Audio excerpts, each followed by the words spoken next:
Councillor suffocated himself with plastic bag. A Conservative, a Tory councillor, has been a bit naughty, shall we say. So it says here, councillor suffocated himself with plastic bag.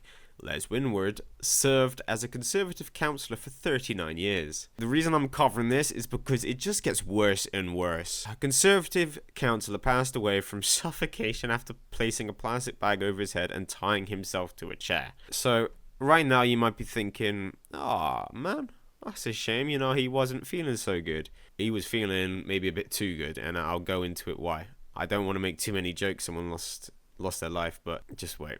Les Winwood, a member of Shropshire Council, was found passed away at the home of a substance dealer in Bilston on 17th of July 2022. He had been drinking and taking cocaine.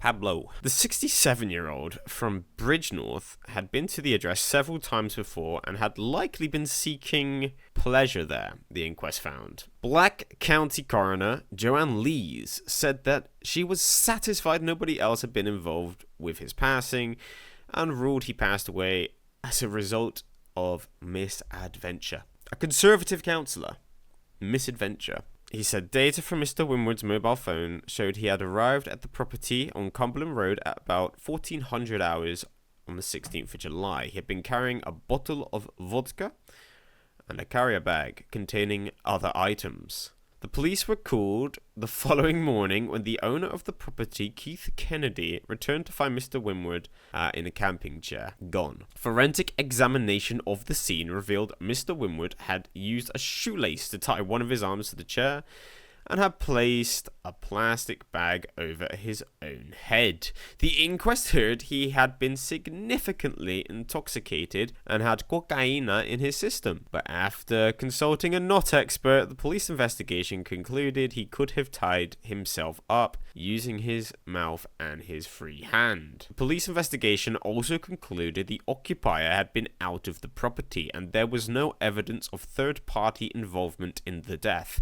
However, Mr. Kennedy was charged with being concerned with the production of crack, and on the 4th of December he was jailed for 2 years for the offence. Pathologist Dr. Brett Lockyer carried out the post-mortem examination, and in a statement he told the inquest there was no evidence of significant injury, but reported Mr. Winwood showed signs of significant heart disease. He also said he had a history of heart issues, would have put him at increased risk, and would have been increased further by cocaine use and heightened state of arousal. He concluded Mr. Winwood had passed away intoxicated. She also concluded he consumed cocaine and alcohol voluntarily, and on one or more occasions placed the bag over his head in an act of activity or pleasure.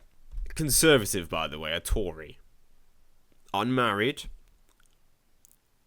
And he's, well, not anymore, but served for 39 years as a Conservative councillor, won many elections, and he was hitting the pipe. I won't make any jokes about hitting another pipe, but just strange. These are the people who are in charge of you and I, make decisions on our tax money, where it goes, where it gets spent, what's right, what's wrong, busting nuts in camping chairs at his friend's house, high as a kite. This is a very peculiar and strange event. We all know in the House of Commons they love the sniff. I think it was found in like 11 of 12 of the parliamentary toilets. We all know how Michael Gove used to act. They tell you what's right and what's wrong whilst legally inhaling marching powder. I think this case just says it all. It's shocking. It would be funny if it wasn't reality, but it's definitely something that needs to be heard, known about. Flipping mental.